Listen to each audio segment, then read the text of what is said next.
బిస్మిల్లా ఔజుబిల్లాహి మినష్ షైతానిర్ రజీం బిస్మిల్లాహిర్ రహమానిర్ రహీం. శాపగ్రస్తుడైన సైతాన్ బారి నుంచి సృష్టికర్త అయిన అల్లాహ్ యొక్క రక్షణని, అల్లాహ్ యొక్క సహాయాన్ని, రక్షణ వేడుకుంటూ ఉన్నాను. ఆమీన్.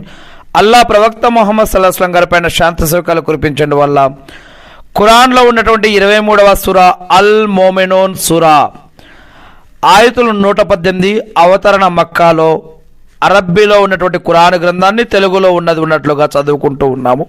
23వ సూరా. అపార కరుణామయుడు పరమ కృపాశీలుడైన అల్లా పేరుతో ప్రారంభం. మొదటి వాక్యం నుంచి. నిజంగా విశ్వాసులు సాఫల్యం పొందారు.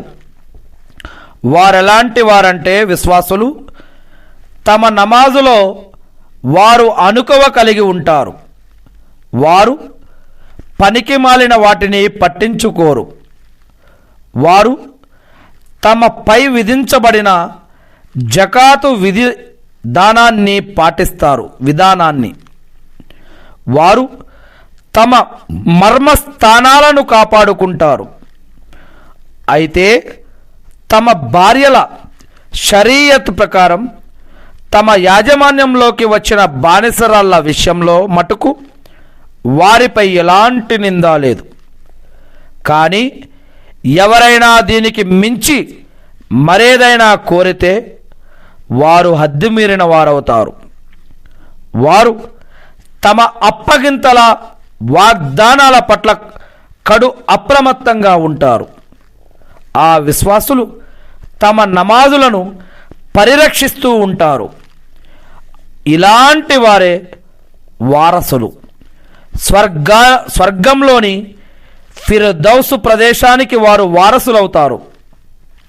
స్వర్గంలోని ఫిర్దౌసు ప్రదేశానికి వారు వారసులవుతారు. వారు ఆ విశ్వాసులు అక్కడ కలకాలం ఉంటారు. నిజంగా మేము మనిషిని ఆదాంని మట్టి సారముతో సృష్టించాము.